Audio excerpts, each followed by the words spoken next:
விதியை வெல்ல முடியுமா? வினைய அறுக்க முடியுமா? விதியை வெல்றது எப்படி? சைவ சமயம் பழகுற எல்லார் வீட்லயுமே கண்டிப்பா டிஃபால்ட்டா இந்த புக் இருக்கும். விதியை வெல்வது எப்படி? நலம் தரும் பதிகங்கள். சோ இந்த பதிகம் பாராயணம் பண்ணா இந்த பலன் கிடைக்கும் அப்படின்னு ஒரு லிஸ்டே போட்டிருக்காங்க நம்ம பெரியவங்க. இதெல்லாம் உண்மையா அப்படிங்கிறது தான் இந்த வீடியோல பார்க்க போறோம். Hi guys, I am Saran. Welcome to சரணிதி.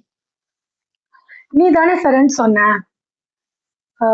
இருக்கிறதுலே ரொம்ப வலிமையானது ஓல் தான் அப்படின்னு.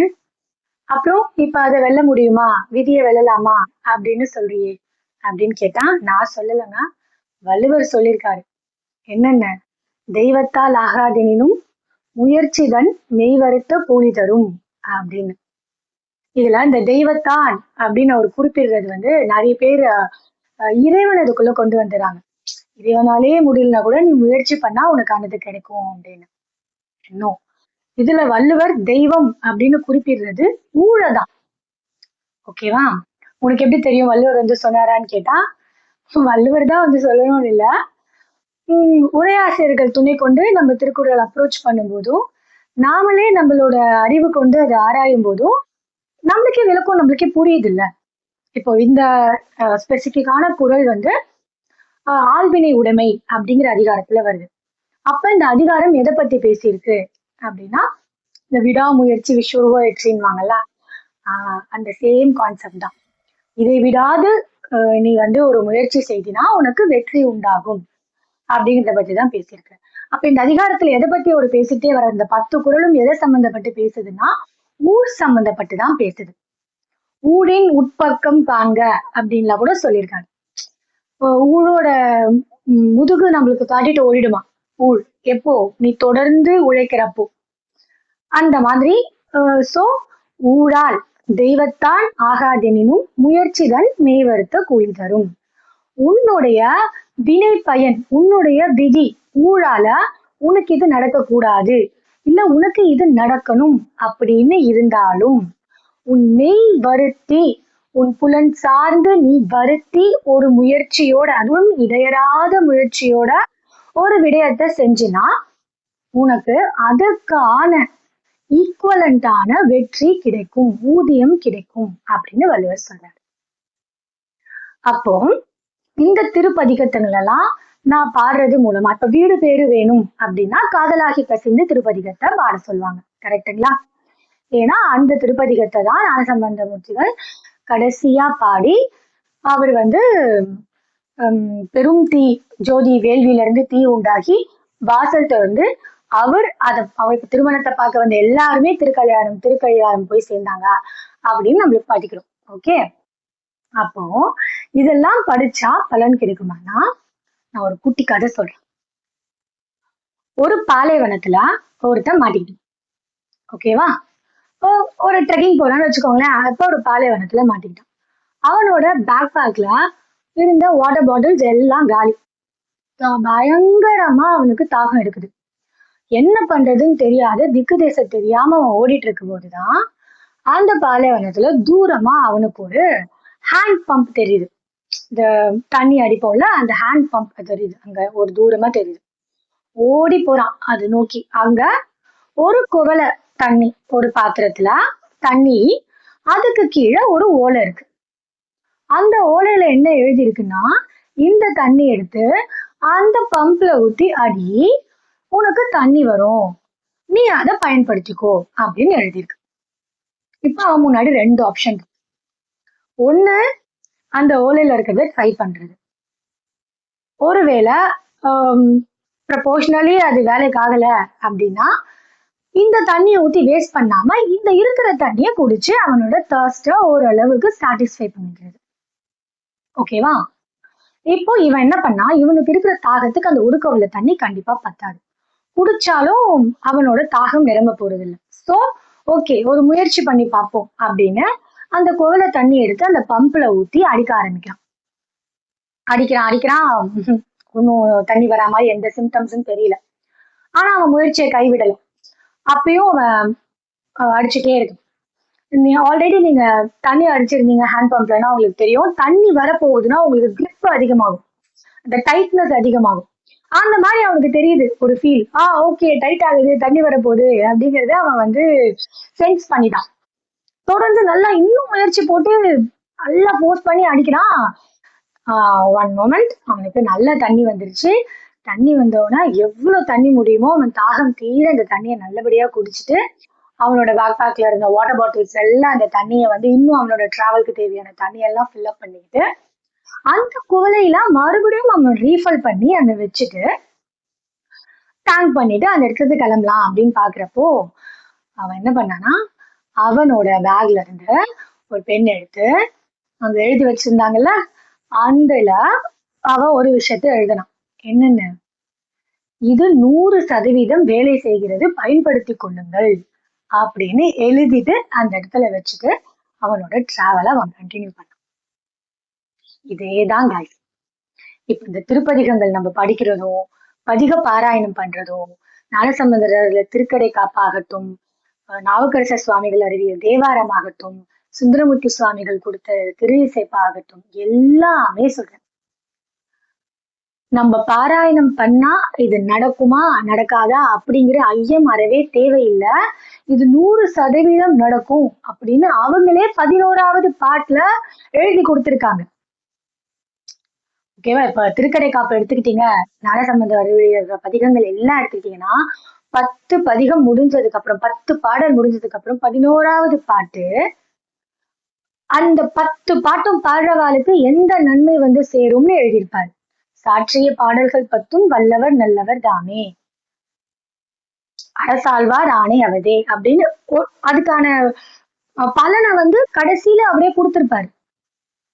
ஓகே, அந்த தண்ணியோட எக்ஸாம்பிள் தான் 100% வேலை செய்யும். இப்போ உங்களுக்கு தோணும், ஓகே அப்ப இதை படிச்சு இதை நான் இடைவிடாத முயற்சி பண்ணி என் விதியை வெல்ல முடியுமா அப்படின்னா, நல்லா புரிஞ்சுக்கோங்க guys. விதிய வெல்ல முடியுமா முடியாதாங்கிறத எஸ் ஆர் நோ அப்படின்னு கேட்டா என்னோட ஸ்ட்ரெயிட் ஆன்சர் என்ன அப்படின்னா நோ அப்படிதான். ஏன்னா it's already a fixed drama, அதுல இப்ப நம்ம ஆக்ட் பண்ணிக்கிட்டு இருக்கோம். ஓகேவா? அவ்வளவுதான். எப்படி வந்து ப்ரொஜெக்டர்ல படம் ஓடுது அது ஸ்க்ரீன்ல தெரியுதோ, அந்த மாதிரி ஆல்ரெடி ஒரு பிலிமோகிராஃப் பண்ணப்பட்ட ஒரு மூவி மாதிரி தான் நம்ம லைஃப், அதை நம்ம எக்ஸ்பீரியன்ஸ் பண்ணிக்கிட்டு இருக்கோம். ஓகே, அப்ப எதுக்கு நான் இதெல்லாம் பண்ணணும்? பர்பஸ் என்ன? எப்படி இருந்தாலும் எனக்கு இதெல்லாம் நடக்க போகுது, அதுக்கு நான் எனக்கு பிடிச்ச மாதிரி அறம் இல்லாத ஒழுக்கம் இல்லாத ஏதோ ஒரு வாழ்க்கையை வந்துட்டு அப்படியே செத்து போவேன்ல அப்படின்னு கேட்டா, இப்ப உங்களுக்கு இந்த இன்னொரு குட்டி கதை சொல்லணும். ஓகேவா? ஒருத்தன் என்ன பண்றான், ஒரு மூட்டை நிறைய ₹1 காசு, ஒரு 1,00,000 அளவு இருக்க அந்த ₹1 காயினை முதுகு மேல வச்சுக்கிட்டு தூக்க முடியாம தூக்கிக்கிட்டு தெரு தெருவா சுத்துறான். அவனுடைய அன்றாட காரியங்கள் எல்லாத்துக்குமே அந்த மூட்டைய தலை மேலேயும் முதுகு மேலேயும் மாத்தி மாத்தி வச்சுக்கிட்டு தான் எல்லா விஷயத்தையும் பண்ணிக்கிட்டு இருக்கான். அப்படியே அவனுக்கு லிட்ரலா அப்படியே நரகமா ஃபீல் ஆகுது. அவ்வளவு கஷ்டமா அந்த மூட்டையை தூக்கிட்டு சுத்திட்டு இருக்கான். இந்த மாதிரி டைம்ல தான் அவன் வாழ்க்கையில ஒரு பெரியவர் வர்றாரு.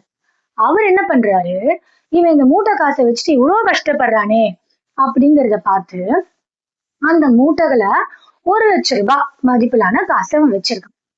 இவரு ஒரு ₹1000 கரன்சிய நோட்ஸை எடுத்து அவங்க கிட்ட கொடுத்துட்டு அந்த சில்லறையெல்லாம் வாங்கிக்கிட்டாரு. ஓகேவா? இப்போ இவன் அதே ₹1,00,000 காசை தான் வச்சிருக்கான். ஆனா அந்த ஜஸ்ட் லைக் தட் ஒரு பாக்கெட்ல போட்டுட்டு கேஷுவலா அவனோட வேலையை பாக்குறான். அவனோட டே டு டே லைஃப் அவன் லீட் பண்றான். முன்ன தூக்கி வச்சுட்டு இருந்த பாரம் இப்ப அவனுக்கு இல்ல. ஓகேவா? இததான் நம்மளுக்கு இந்த இறை வழிபாடு, இந்த தேவாரம் திருவாசகம் எல்லாம் நம்ம பாடுறது, இந்த ஜீவன் முக்தர்கள் எல்லாம் நம்ம வணங்குறது, நமக்கு தோணும்ல, மனுஷன் எதுக்கு கும்பிடணும், அவரும் மனுஷன் நம்மளும் மனுஷன், நம்மள மாதிரி பிறந்தாங்க வளர்ந்து அவங்களும் சிவபதம் அடைஞ்சாங்க, அவ்வளவுதான். No, not like that. இந்த ஜீவன் முக்தர்கள்னு சொல்றோம்ல, சித்தர்கள், யோகிகள், ஞானிகள், மகான்கள், நிறைய பேரை நம்ம சொல்றோம்ல, இவங்க எல்லாரும் நம்ம ஜீவன் முக்தர்கள்னு ஏன் தெரியுமா சொல்றோம்? இந்த பிறப்பு இறப்புங்கிற இந்த லூப் இருக்குல்ல, பிறந்தா இருக்கணும், இறந்தப்புறம் பிறக்கணும், இதே போகுது இல்ல, இந்த லூப்பை உடைச்சவங்க அவங்க. இந்த பர்த் ரீபர்த் டெத் இந்த சைக்கிளை பிரேக் பண்ணவங்க அவங்க. அதனாலதான் அவங்கள ஜீவன் முக்தர்கள்னு சொல்றோம். அதனாலதான் சித்தர்களோட ஜீவ சமாதியில எல்லாம் பாத்தீங்கன்னா அவங்களோட தலைப்பகுதிக்கு கரெக்டா லிங்கத்தை பிரதிஷ்டை பண்ணி அவங்களோட ஜீவ சமாதி வழிபாடு பண்றோம் நம்ம. ஏன்னா நம்ம அவங்கள இறுக பிடிச்சுக்கிட்டா நம்மளோட வினை குறையாது. நம்மளோட விதிய மாத்த முடியுமாங்கிறது கேள்விக்குறிதான். பட் உங்களோட எக்ஸ்பீரியன்ஸ் உங்களுக்கு ஸ்மூத்தா இருக்கும். த வே நீங்க அதை எப்படி அண்டர்கான் பண்றீங்க, அந்த பெயின் இருக்குல்ல, அதுல இருந்து நீங்க டிட்டாச் ஆகலாம். அந்த மூட்டை நிறைய காசும் 1 லட்சம் ரூபாய் தான், அந்த கரன்சி நோட்டும் 1 லட்சம் ரூபாய் தான். ஆனா அது ரெண்டுத்துக்கும் டிஃபரன்ஸ் இருக்குல்ல. அந்த மூட்டையை தூக்குறப்ப நீங்க எவ்வளவு கஷ்டப்பட்டீங்க, ஆனா அந்த கரன்சியை தூக்குறப்போ உங்களுக்கு அவ்வளவு பெயின் தெரியல. அதே வினை அளவு தான், ஆனா பெயின் தெரியுது. உங்களோட அனுபவம் ஸ்மூத் ஆயிடுச்சுல்ல. அந்த அனுபவ மாறுற தன்மையத்தான் நம்ம படிக்கிற தேவாரம், திருவாசகம், திருப்புகழ் எல்லாமே கொடுக்குது. சித்தர்கள், யோகிகள் வழிபாடு, மகான்கள் வழிபாடும் இதைதான் பண்ணுது. நம்ம வினைய நம்ம ஒடுக்கணும், அறுக்கணும்னா அது இறைவனால மட்டும்தான் கைஸ் முடியும். இறை அருள் இல்லாம, இறைவன் குருவா நம்ம முன்னாடி நிக்காம நம்மளுடைய வினை சஞ்சிதம் அழியாது. நான் ஆல்ரெடி இதை பத்தி எக்ஸ்பிளைன் பண்ணி ஒரு வீடியோ போட்டிருக்கேன். நீங்க பாக்கலீங்கன்னா நான் கார்ட்ஸ்ல கொடுக்குறேன், ஜஸ்ட் செக் இட் அவுட். ஓகேவா? நம்மளோட சஞ்சீதம், பிராரத்தம், ஆகாமியம் அப்படிங்கிற வினைலாம் அப்பதான் ஒடுங்கி அழியும். பட் அதை எக்ஸ்பீரியன்ஸ் பண்ற அந்த விதத்தை நம்மளுக்கு ரொம்ப ஸ்மூத்தா, நம்ம அது கூட ரொம்ப அட்டாச்ட் ஆகி அந்த பெயினை நம்மளே அனுபவிக்காத அளவுக்கான ஞான லெவல ஒன்ஸ் நம்ம இந்த பிராக்டிசஸ் எல்லாம் செய்ய செய்ய செய்ய நம்மளுக்கு அது தானா நடக்கும். நான் என்ன சொல்லியிருந்தேன், சஞ்சீவத்துல இருந்து இறைவன் பக்குவப்பட்ட வினையை எடுத்து பிராரத்தம் நம்மளுக்கு கொடுக்குறாரு. அந்த பிராரத்தத்தை அனுபவிக்கிறதுக்கு தான் நம்ம இங்க வருவோம். நாம வந்த இடத்துல புதுசா செய்யற வினை ஆகாமியமாம் அளிக்குதுன்னு சொன்னோம். அப்போ நாம இந்த இறை வழிபாடும், அடியார்கள் வழிபாடும், இந்த மாதிரி திருப்பதிகங்களை பாராயணம் பண்றது மூலமா நம்ம ஆகாமியத்தை தடுத்துடலாம். ஓகே, சஞ்சிதம் பிராரத்தத்தை எதுவும் நம்ம பண்ண முடியலனாலும் நம்ம ஆகாமிய வினை நம்மளுக்கு சேராம தடுக்கலாம். இதை நம்ம ரெகுலரா நம்ம ஒரு பிராக்டிஸா மாத்தணும்னா நம்மளுக்கு என்ன தோணிடும்னா, இந்த இருவினை ஒப்பு அப்படின்னு சைவத்துல ஒரு கான்செப்ட் இருக்கு. விச் மீன்ஸ் இன்பமா இருக்கட்டும், துன்பமா இருக்கட்டும், ரெண்டுத்தையும் ஒன்னா பார்க்கக்கூடிய மனநிலை. கண்ணதாசன் ஒரு பாடல் இருக்கும்ல, கடல் அளவே வந்தாலும் மயங்க மாட்டேன், அது கையளவே ஆனாலும் கலங்க மாட்டேன்னு. சேம் கைஸ், அதேதான். இன்பம் வந்தாலும் சரி, துன்பம் வந்தாலும் சரி, அதை சமமா பாக்குறது. இருவினை ஒப்பு, இது ரெண்டுமே எனக்கு நடக்கல, நான் இதோட சம்பந்தப்படல அப்படின்னு நம்ம சாட்சி பாவமா நின்னு நம்ம இதை அப்சர்வ் பண்றப்போ நம்மளுக்கு இது வரும். அந்த சாட்சி பாவமா நம்ம மாறுறதுக்கு, நம்மளோட ஆன்மா பக்குவப்படுறதுக்காகத்தான் நாம இந்த எல்லா இறை வழிபாடுமே செய்யறோம். புரிஞ்சிருச்சா? விதியை வெல்ல முடியுமா அப்படின்னு கேட்டா முடியும், முடியாது, ரெண்டுமே பதில் தான். அதுல டிஃபால்ட்டா முடியாது அப்படிங்கிறதுதான் தீர்க்கமான விதியம். ஏன்னா அது ஆல்ரெடி ஃபிக்ஸ்டு டிராமா. இந்த ஃபிக்ஸ்டான டிராமாவை அப்போ நான் என்ன பண்ணாலுமே பலன் இல்லையா அப்படின்னு கேட்டா இல்ல, இருக்கு. இறைவன் அங்கங்க கோடு போட்டு வச்சிருக்காரு, fill in the blanks மாதிரி. அப்ப அவருக்கு தேவையானப்போ அவர் ஃபில்அப் பண்ணுவாரு அந்த ஸ்கிரிப்ட்ல. அதுக்கு நீ அறம் சார்ந்து இயங்கி இந்த அறம் சார்ந்த விடயங்கள் எல்லாம் செஞ்சு ஆன்மீக பாதையில உன் வழியை நகர்த்தன அப்படின்னா, நான் சொன்ன மாதிரி அந்த 1 லட்சம் ரூபாய் காயினை தூக்கின்னு சுத்துற பெயினை விட 1 லட்சம் ரூபாய் கரன்சியை தூக்கிட்டு சுத்துற பெயின் கம்மியா இருக்கும். புரியுதா? இதுதான் ஞானசம்பந்த பெருமான் திருவண்ணாமலை பதிகத்துல சொன்னாரு. உண்ணாமுலை உமையாலோடு உடனாகிய ஒருவன் பெண்ணாகிய பெருமான்மலை திருமாமணி திகழ மன்னார்தன அருவித்திருள் மழலை முழவதிரும் அண்ணா மலை தொழுவார் வினை வழுவா வண்ணம் அருமே அப்படின்னு சொன்னார். அண்ணாமலையார நினைக்க முக்தி. நீ இடைவிடாது அவரை நினைச்சிட்டே இருந்த அப்படின்னா உன் வினை குறையறது கூட இல்ல, அரும், அவ்வளவுதான், மொத்தமா முடிச்சு விட்டுருவாரு அவரு. ஓகேவா? அப்படி நடக்கணும்னா நம்ம இந்த ஸ்டெப்ஸ் எல்லாம் ஒழுங்கா ஃபாலோ பண்ணணும். அடியாரை அவமதித்தால் ஆண்டவன் பொறுக்க மாட்டான் அப்படிங்கிற மாதிரிதான். சக மனுஷன் கிட்ட அன்பா நடந்துக்கோங்க, அன்பான வார்த்தை பேசுங்க.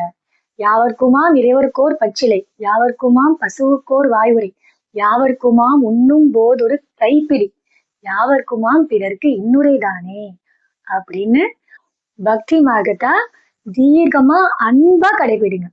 ஒரு நாள் இறைவன் குருவா வந்து நம்மளை ஆட்கொண்டு நம்மளுடைய எல்லா வினையும் ஒடுக்குவார். புரியுதா? நன்றி. சிவாய நம.